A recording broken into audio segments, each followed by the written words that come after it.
a sua casa sobre a rocha. A igreja pode tomar assento. O texto que os amados escolheram é um texto rico porque ele está exatamente no Novo Testamento, no Evangelho de Mateus, onde encontramos diálogo de Jesus, as palavras de Jesus, e são avisos que Jesus deixa registrado para nós. Algumas Bíblias que trazem as palavras de Deus, de Jesus em vermelho, nessas Bíblias nós encontramos do verso 24 até o verso 27, tudo em vermelho, provando que são palavras de Jesus. Há uma necessidade de nós prestarmos atenção em um elemento, um verbo na Bíblia Sagrada, que ele perpassa por todas as Sagradas Escrituras, de Gênesis até Apocalipse, que é a questão da obediência, que está acoplada ou somada ao verbo ouvir. E ao longo da Bíblia Sagrada, as experiências de homens, de mulheres ou de povos está exatamente nesse detalhe, de ouvir e obedecer. Isso é uma regra em toda a Bíblia Sagrada. E o texto parece-nos que Jesus, quando fala, e Mateus, quando escreve, ele escreve olhando para 2026, porque a sensação que temos ao olharmos para esse texto é a atualidade desse texto quando nós olhamos para a nossa realidade, não só de Rio de Janeiro, de Brasil, mas de um mundo. Então é um texto extremamente atualizado. E para comentarmos esse texto, para dialogarmos com o texto, na verdade, e extrair dele algumas lições para nós precisamos voltar ao Antigo Testamento. Eu quero, sem fugir do tema, absolutamente, mas eu quero convidá-los a que abram suas Bíblias. Vamos até o capítulo de número 5 do livro de Deuteronômio. Capítulo 5 do livro de Deuteronômio. Este livro, os amados sabem que os 5 primeiros livros, conhecidos como Pentateuco, o primeiro capítulo de cada um desses livros e o primeiro versículo, ele narra a história do livro. Isso é uma coisa fantástica na Bíblia Sagrada.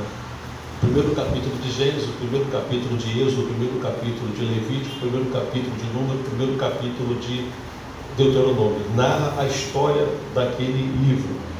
E no capítulo 5, nós sabemos que Deuteronômio está sendo escrito, falado ou ensinado, daí as segundas leis, as segundas tábuas, o segundo mandamento, ele está sendo ensinado aos filhos dos que saíram do Egito.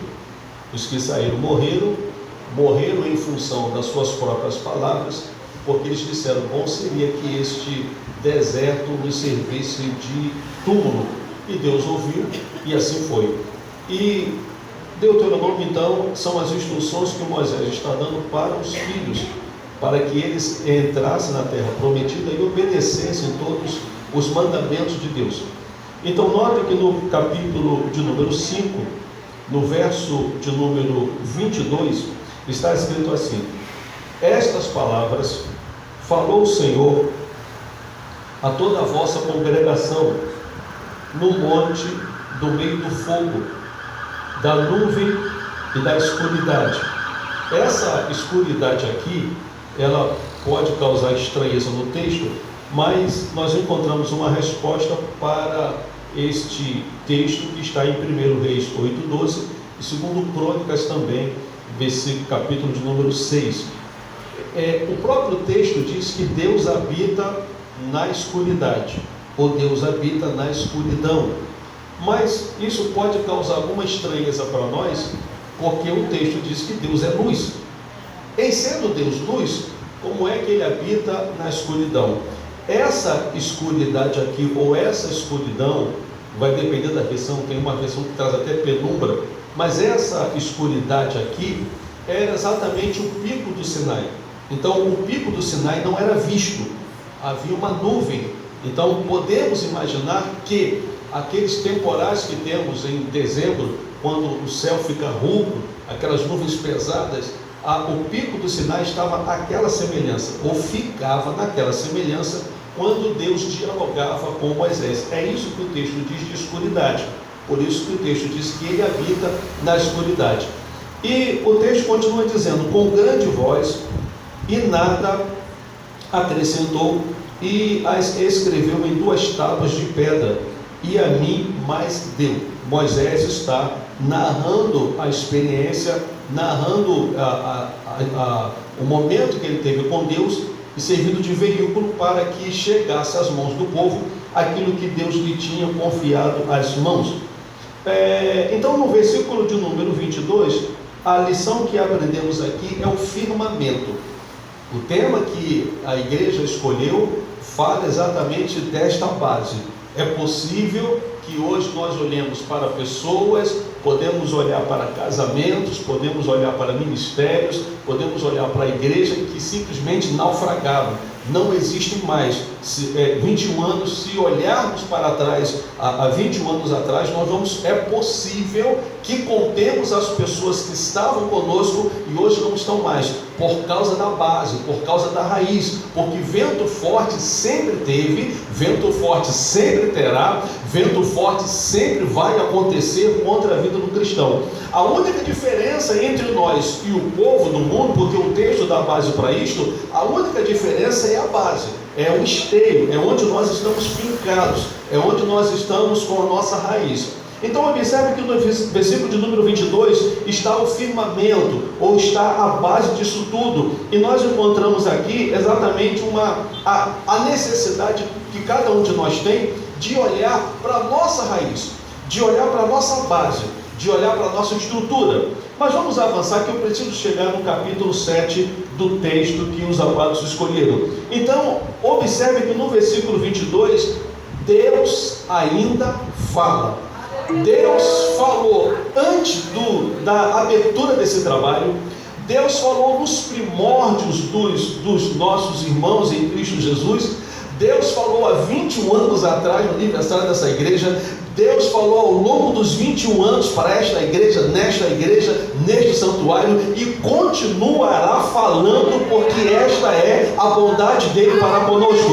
Ele ainda fala, ainda que alguns queridos possam ou entendam que ele se calou, há até aqueles que já estão pregando. E eu me recordo, pastor Paulo, eu estava sentado junto a um pastor e comentava com ele sobre isso, porque já há alguém pregando que o arrebatamento já aconteceu. E eu perguntei, conversei com esse pastor, falei, meu Deus, onde é que nós estávamos, que nós não vimos o arrebatamento acontecer? Depois de tanto tempo na Assembleia de Deus, depois de ser tanto assíduo na escola dominical, nós não fomos capazes de perceber a volta de Jesus Cristo. Nós ficamos aqui, esta é a pregação que está pregando por aí. Entretanto, nós continuamos aguardando, ele vai voltar para buscar a sua amada igreja. Observe então, amados, que ele continua falando. Deus falou no passado e permanece falando. O texto ainda diz como é que Deus fala. E o texto diz que ele fala do meio do fogo, e também na nuvem de escuridão a sua voz é grande, ou seja, grande voz. Mas parece-me que hoje nós vivemos um momento, isso não é uma crítica absolutamente, mas vivemos um momento que quem está falando é IA. IA, inteligência artificial. Deus tem muito lugar por aí, muitas igrejas por aí, a gente pode dizer isso com propriedade, que Deus não fala mais com grande voz. E o tema, ou a igreja, amados, ela está afirmada onde? Olha o que está no verso número 22. Nada acrescentou. Agora preste atenção no material que Deus se valeu para colocar nas mãos de Moisés, para que Moisés transmitisse ao povo: pedra. Sabe por que pedra? Porque o tempo passa e ela permanece. Ela não é desgastada. Esse tipo de pedra aqui não, ela não é desgastada. ela não foi alisada pela água, ela não foi manuseada pelo vento, ela não desgastou pelo vento, absolutamente. Qual é a ideia que o texto então está mostrando para nós, amados? Nunca a igreja foi ultrapassada pelo tempo. Nós estamos vivendo um momento, volto a dizer, o que nós vamos ouvir daqui para frente, estamos vivendo um momento de um avanço tecnológico muito grande, mas nunca nenhuma destas coisas, destas mudanças, elas podem ou são capazes de comprometer a igreja, porque o fundamento da igreja, além de ser uma rocha, o que a igreja tem nas mãos é escrito sobre uma rocha. O tempo passa, o tempo avança e nós continuamos com a mesma mensagem, com a mesma pregação. Não é uma coisa ilusória, não é uma coisa errada nós continuarmos pregando o que pregamos há 21 anos atrás. Jesus Cristo cura, Jesus Cristo salva, Jesus Cristo batiza com o Espírito Santo, Jesus Cristo vai voltar para buscar a sua igreja. A irmã que me antecedeu, ela disse uma coisa muito grande. Nós estamos aqui orando, o círculo de oração se reúne aqui, e eu tenho a certeza, se Deus pudesse abrir os nossos olhos, a nossa mente, e remover as escamas dos nossos olhos, e Deus nos permitir enxergar que nós só estamos de pé porque tem alguém que dobrou os joelhos por causa de mim e por você. Posso dizer nesta noite, 21 anos não era para estar aberta, não, e cada um de nós sabe, não era para estar funcionando, mas alguém dizendo, está escrito na rocha, a rocha é Ele, ela vai permanecer até o dia que Ele, se Ele quiser fechar, Ele fecha, se Ele permanecer aberta, Ele permanecerá aberta. A Ele glória, a Ele louvor, a Ele adoração, pelos séculos dos séculos, amém. Pedra, vamos avançar, amados. Vamos para a continuação desse texto, que diz assim no verso de número 23: e sucedeu que, ouvindo, preste atenção nessa palavra, ouvindo, porque lá em Mateus está diferente, quem escuta e quem ouve. Escuta lá no versículo de número 24, e lá no final, no verso 27, é quem ouve. É uma diferença gritante. Nós vamos ver isso quando chegarmos lá, mas preste atenção aqui. O povo ouvindo, e esse ouvir aqui, amados, do meio das trevas, e vendo o monte ardendo em fogo. Olha quanta coisa. Ouviu a voz do meio das trevas, vendo o fogo no monte, vos achegastes a mim. Olhando para esse texto, é uma atitude louvável. O povo se aproximou de Cristo, mas esse se aproximar aqui é o mesmo que nós encontramos no capítulo 12 de Êxodo, versículo 30.